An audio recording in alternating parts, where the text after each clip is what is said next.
d'Escoutey, Albert. Je suis né à Annecy, en Haute-Savoie, en 1925. J'ai habité le Boucau dans les Pyrénées-Atlantiques à partir de 1927, jusqu'à la date de mon mariage en juillet 1949. J'ai 15 ans en 1940, à la déclaration de guerre. Parmi mes proches camarades, j'ai appris que certains étaient impliqués dans un réseau de résistance à Boucau. Et c'était pas évident à l'époque de se confier, parce que la délation ça existait.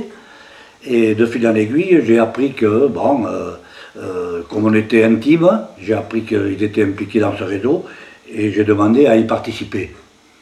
Alors, notre action, elle se limitait, c'est-à-dire, d'abord, le principal, c'était la distribution de tracts et journaux clandestins, les uns écrits en français, d'autres écrits en allemand, parce que, bon, il y avait pas mal de troupeaux d'occupation, où on allait distribuer des tracts pour, nous disait-on, pour essayer de saper le moral des troupes allemandes. Et nous avons été poursuivis plusieurs fois. Nous avons participé à une distribution de tracts au Vélodrome de Bayonne le 14 juillet 1942, où là aussi c'était pas évident parce que le stade était plein, ils avaient organisé une cérémonie cycliste, un grand critérium national avec la vedette de l'époque qui s'appelait Émile Idé. Et je vous dis, le stade était plein, et il y avait pas mal de soldats allemands, et mon collègue Hubert Sanz et moi, on avait la douloureuse et dangereuse mission de distribuer des tracts parmi les spectateurs. On a eu certainement une chance terrible de n'avoir pas été dénoncés, parce que certains nous ont vu faire ce manège, mais ils n'étaient peut-être pas collaborateurs ou... Bon, ils ne nous ont pas dénoncés. Mais à la sortie, les Allemands, bien sûr, ils ont vu ce qui se passait, et il y a eu une fouille à la sortie du stade, il y a eu un détachement allemand qui cherchait justement les responsables. Et nous, heureusement, on s'était délesté du stock de tracts. Bref, ça s'est bien passé. C'est un réseau qui était bien organisé, mais à l'époque, c'était cloisonné. On opérait par groupe de 3 ou 4, évidemment, parce que c'était par mesure de sécurité. Vous savez qu'à ce moment-là, avec la torture, on ne savait pas comment on allait réagir sur la torture. Les uns s'occupaient avec un Euronéo de tirer les tracts, et les autres de dispatcher, de distribuer aux différents groupes. Et moi, je ne connaissais pas l'organisation. Je connaissais juste les 2 ou 3 copains comme moi qui distribuaient. Nous avions chacun notre quartier dans le Boucau à distribuer. Et ça a duré jusqu'à octobre 42. Pour moi, ça a duré jusqu'à octobre 42 parce que là, il y a eu la grande rafle de résistants et de patriotes, le 22 octobre 42, où mes 2 camarades, Hubert Sanz et Marthe Église, ont été arrêtés. Nous, pour le moment, nous n'avons pas été inquiétés, mais on a fait savoir à ma mère que mon tour viendrait parce que, vous savez, quand les uns étaient arrêtés, ils passaient à la torture, il fallait passer aux aveux. Et j'ai un collègue à moi qui était revenu de déportation et il m'avait avoué qu'il avait dit que je participais moi aussi. C'est pour ça qu'ils sont venus me chercher 3 mois après, au mois de mars. Et ne m'ayant pas trouvé, puisque j'étais parti, moi, dans une ferme, à Péroade, à Steng, où j'ai passé l'hiver. Et ne m'ayant pas trouvé, ils ont arrêté mon père et mon oncle, qui ont été internés pendant 3 mois au Fort du Ha. Et ils ont menacé de venir chercher ma mère si je ne me livrais pas dans les 48 heures.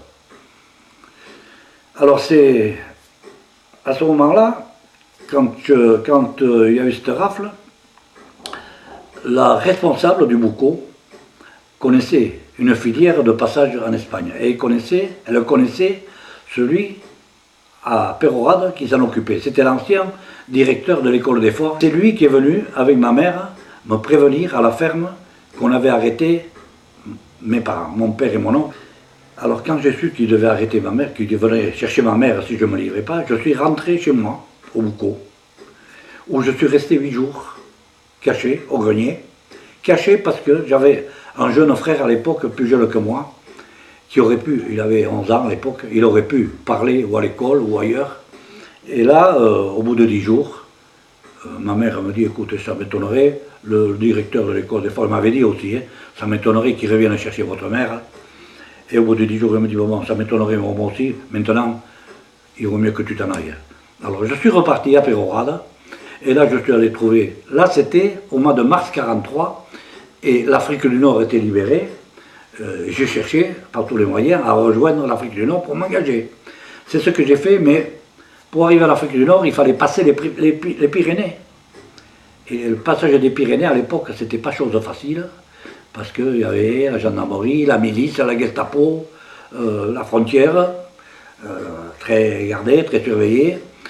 Et non seulement la frontière surveillée, mais quand on arrivait à passer la frontière, si on tombait sur les phalangistes espagnols, c'était les troupes d'élite de Franco, ça. Ils remettaient tout ce qu'ils trouvaient, tout ce qui tentait de passer la frontière, dans les mains des Allemands. Sur le conseil du passeur, on a marché pendant 1 heure ou 2 heures en Espagne, et on est tombé sur un petit village, Ariscun, ça s'appelait, et là on a été arrêté par la garde civile pour éviter que les représailles vis-à-vis de nos parents. On avait pris la nationalité canadienne. Ah oui, je m'appelais De Roy en Espagne, vous voyez. Et voilà, alors là on a été interné 1 mois à Pampelune. 1 mois à Pampelune, et au bout d'1 mois, réveil en fanfare, en matin à 5 heures, et on pensait, notre but c'était de pouvoir rejoindre le consulat anglais à Pampelune. On nous avait promis qu'en rejoignant le consulat, ils nous enverraient directement en Afrique du Nord. Manque de peau, en sortant de la prison, ils nous ont emmenés à la gare, menottés, 2 par 2. Et là, après un voyage cauchemardesque, pendant 3 jours et 2 nuits, on a traversé toute l'Espagne, jusque dans la province de Murcie, dans le sud-est de l'Espagne, et dans un ancien monastère reconverti en prison. On a été enfermés pendant 5 mois, du mois de mai au mois d'octobre 1943. Après j'appelle ça moi, le tournant de la guerre, après Stalingrad, Franco, il avait changé d'optique, hein. Il voyait le vent tourner, Franco. Et bon, il avait besoin, Franco, c'était la misère en Espagne. Il n'y a pas de matière première, il n'y a pas de... Alors, on a dit, tous les bouquins l'ont relaté, tous ceux qui ont parlé de ces évasions de France par l'Espagne, Franco faisait du troc avec les Américains. Un prisonnier, un sac de blé. À l'époque aussi, la Croix-Rouge française, c'est pareil, c'était Monseigneur Boyer-Masse, qui lui aussi avait vu le vent tourner, avec un peu viré sa cutie, comme on dit, et était passé du côté des forces alliées à ce moment-là, et s'occupait justement des évadés de France, et je pense qu'on a bénéficié de son concours pour être évacués nous aussi. Au mois d'octobre 1943, après 3 jours de grève de la faim, parce qu'on était un peu oubliés, après 3 jours de grève de la faim, d'abord la direction de la prison s'est inquiétée, ils ont fait appel à la Croix-Rouge, et la Croix-Rouge nous a évacués vers Malaga, c'était le port où venaient régulièrement chercher les évadés de France. Les 2 bateaux français, le Sidi Ibrahim et l'Épine. On a été donc évacués jusqu'à Casablanca. Quand je suis arrivé à Casablanca, là il y avait, comment je vous dirais, le marché, non c'était pas un marché, mais chaque corps d'armée recrutait. Et vous aviez 2 camps de recrutement, c'était le camp de Mediouna et le camp de Malakoff. Et là, chaque corps d'armée, justement, c'était la marine, l'aviation, l'armée de terre. Et vous faisiez votre choix. Moi, d'abord, j'ai toujours eu l'amour de la mer. Pendant mon séjour en Espagne, j'avais un collègue qui m'avait appris le morse. Alors j'ai demandé à entrer dans l'école de radiotélégraphiste, dans la marine, où j'ai fait 5 mois de cours sur le Lorraine d'abord, à Mers-el-Kébir, et le cours de perfectionnement, et j'ai passé mon brevet sur le Jean Bart en juin 1944. En juin 1944, quand j'ai eu fini mon cours de radio, on m'a fait choisir mon embarquement. Alors j'avais priorité non seulement par mon classement à la sortie du cours, mais aussi en tant qu'évadé de France. On avait une priorité. Et j'avais choisi le croiseur Émile Bertin, où j'ai passé 2 ans sur Émile Bertin.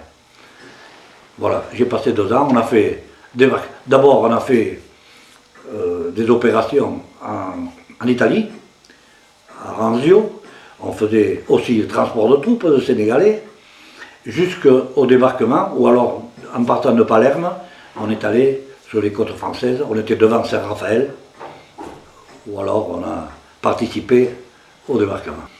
Je pense que les jeunes de l'époque avaient une conscience politique beaucoup plus élevée qu'aujourd'hui. Parce qu'il y avait eu la guerre d'Espagne, il y avait eu Munich, il y avait eu...